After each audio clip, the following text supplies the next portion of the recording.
Let's face it, one of the hardest things to deal with is realizing that someone just doesn't like you, and they're hiding it behind fake politeness and insincere smiles. It's tough, right? We've all been there, feeling like someone who seems friendly on the surface is secretly rooting for us to fail. But if we don't recognize the signs, we end up wasting time and energy on people who will never truly have our back. In this video, I'm going to break down the subtle, sneaky ways people show their true feelings while trying to cover it up. Watch till the end to discover how to spot these behaviors and how to protect your energy. 1. They joke about your flaws, but it's no joke. You know that one person who always seems to find a way to laugh at your expense? We all do. They're the ones who disguise their digs as just jokes. They'll joke about how you dress, the way you talk, or even how you handle your work. At first, it seems innocent enough, right? A little teasing here and there can't hurt. But when the jokes keep happening and they're always about your so-called flaws, that's when you need to stop and think. I once had a friend who constantly made jokes about how messy I was, always poking fun at how disorganized my workspace looked. It was funny the first few times, but then it became clear that the jokes weren't just for laughs. There was something deeper there, a hidden agenda to undermine my confidence. The problem is, we're often conditioned to brush off these comments because, hey, if you can't take a joke, you're the one being overly sensitive, right? Wrong. These so-called jokes are a way for people to see how much disrespect you'll tolerate. It's a form of control, allowing them to keep you feeling small while they maintain the upper hand. The more you laugh it off, the more they'll push. But here's the deal. You don't have to stand for it.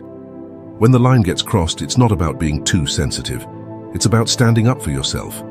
You deserve friends who lift you up, not ones who feel the need to knock you down to feel better about themselves. True friends don't need to highlight your flaws to get a laugh. They'll laugh with you, not at you.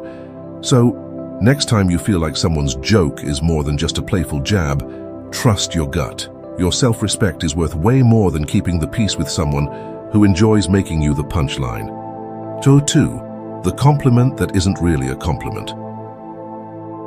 Has anyone ever given you a compliment that left you feeling a little confused, maybe even a bit insulted? Like, they say something nice, but then there's that sneaky twist at the end that just makes it feel wrong. Yeah, that's not in your head. Backhanded compliments are real, and they can mess with you more than you think. I remember sharing a project I'd worked really hard on with some colleagues. I was feeling pretty good about it, and one of them said, "Wow, this is really good for someone like you." Ouch, right? On the surface, it seemed like they were praising my work, but those last 4 words just took the wind out of my sails. Was I not supposed to be capable of doing something good? It made me wonder if they thought I wasn't up to par to begin with. This is how backhanded compliments work. They make you question yourself while the other person pretends to be nice. It's like they're trying to give you a pat on the back while also reminding you not to get too confident. But here's the thing. When people give these so-called compliments, they're often revealing more about their own insecurities than anything about you. They might feel threatened by your success, so they try to bring you down a peg while pretending to lift you up. So what do you do when someone hits you with one of these compliments? Don't just let it slide. Ask them, what did you mean by that? It puts them on the spot and makes them realize you're not going to take their subtle negativity lying down. Most of the time, they'll stumble over their words because they didn't expect to be called out. Remember, a compliment should make you feel good, not question your abilities. And if someone's compliment makes you feel worse, it's time to question their intentions. 3. The silent exclusion. Have you ever checked your phone only to see a bunch of photos of your friends hanging out at an event you weren't invited to? Yeah, it stings, especially when they didn't even bother to tell you about it. Maybe they'll say, "Oh, we thought you were busy," or "It was a last-minute thing," but deep down you know the truth. If they wanted you there, they would have made sure to include you. It's the small exclusions that hurt the most. I've been there, watching people I thought were close friends have fun without me, and pretending like it didn't bother me. But here's the deal. This kind of behavior isn't just thoughtlessness, it's deliberate. It's a subtle way of pushing you out of the group without having to say it outright. And that's what makes it so hard to deal with, because no one's actually saying the words, "We don't want you here." But their actions speak louder than words. If you keep brushing it off, hoping it's just an oversight, You're only giving them more room to continue treating you as an afterthought. I used to let these things slide, but after a while I realized that staying quiet only made me feel worse. So, I started doing something that felt uncomfortable at first, but was totally necessary. I started calling them out. I'd casually ask, "Hey, I noticed you guys went to that event. Why didn't anyone invite me?" It forced them to face their behavior, and guess what? Some of them got defensive, but it also made them realize they couldn't just exclude me without any explanation. If people really want you in their lives, they'll make the effort to include you. And if they keep leaving you out, maybe it's time to reevaluate those friendships. You deserve to be around people who value your company, not ones who make you feel like you have to chase after their attention.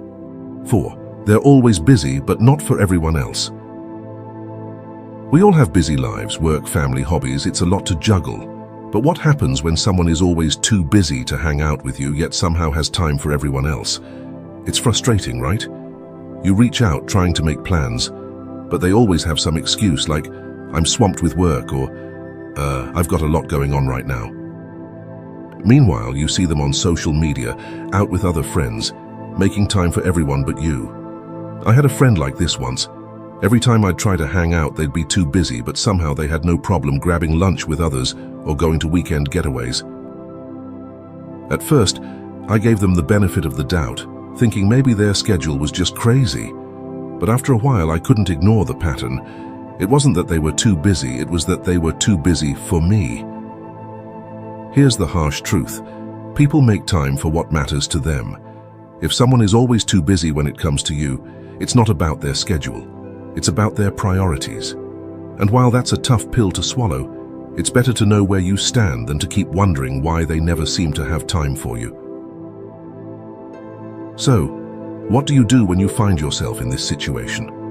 You have to accept that maybe you're not a priority in their life anymore.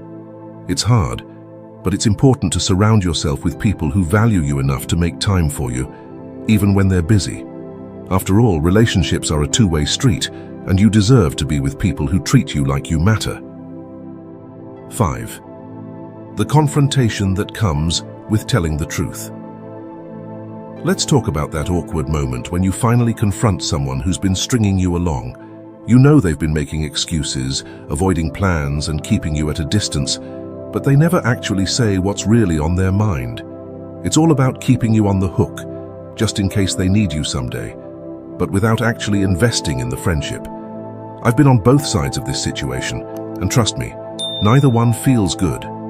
There have been times when I made excuses because I didn't know how to tell someone that I'd outgrown the relationship. It was uncomfortable, and I knew deep down that I was being unfair.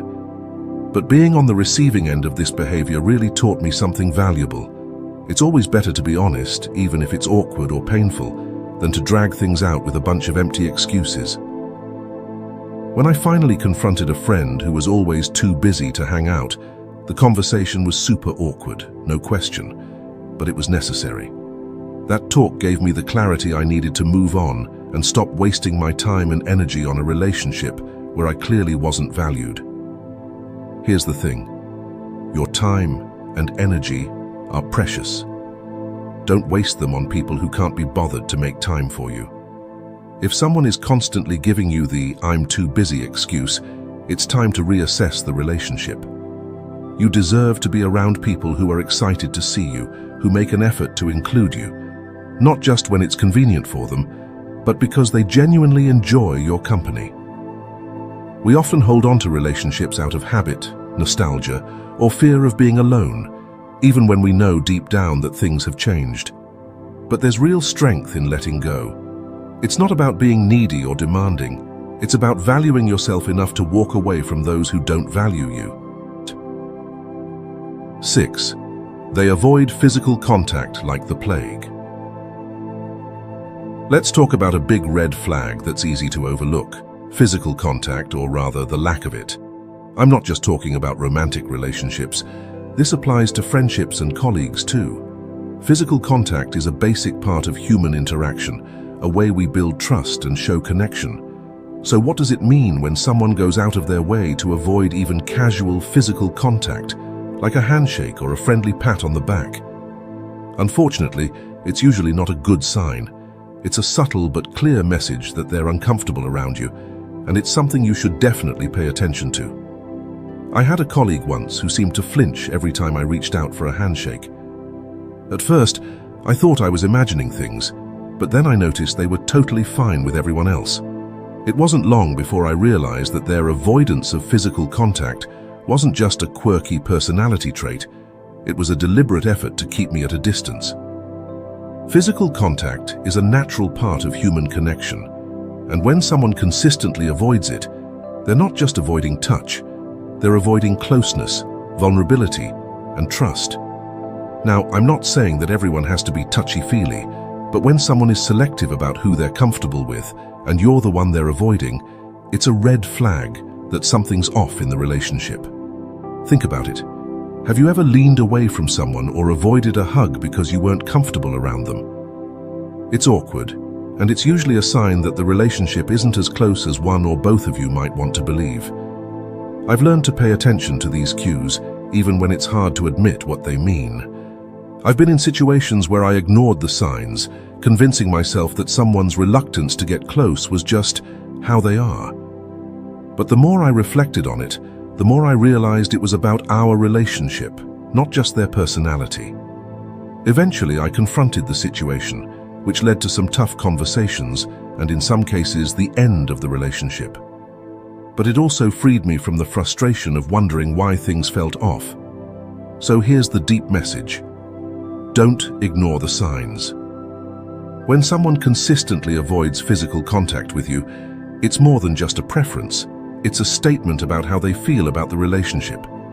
If you notice this pattern, don't be afraid to address it. It might lead to a deeper understanding, or it might reveal that the relationship isn't as solid as you thought. Either way, it's better to confront the truth than live in denial. You deserve relationships where physical contact isn't something to be avoided, but something that happens naturally and comfortably. These small gestures build trust and connection, and if someone consistently avoids them, it's a sign that something's not right. 7. They disappear when you need support. Here's a tough one. Nothing reveals the true nature of a relationship like a crisis. When things get hard, you find out who your real friends are. So, what does it say about someone when they disappear the moment you need them the most? It's more than just being flaky. When someone pulls a disappearing act during your darkest times, it's a clear sign that they're not as invested in the relationship as you thought. And let's be real, it's not just hurtful, it's a betrayal. I learned this the hard way during a particularly rough time in my life.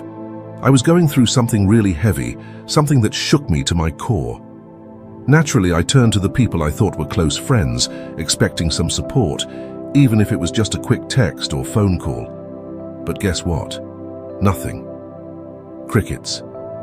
The people I'd been there for during their tough times suddenly had every excuse in the book.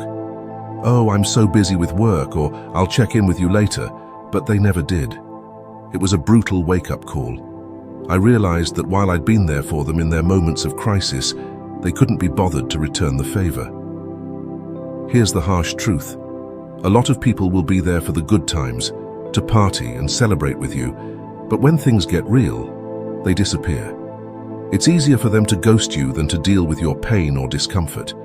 The reality is, they just don't care enough to be there when it counts. Support isn't about convenience.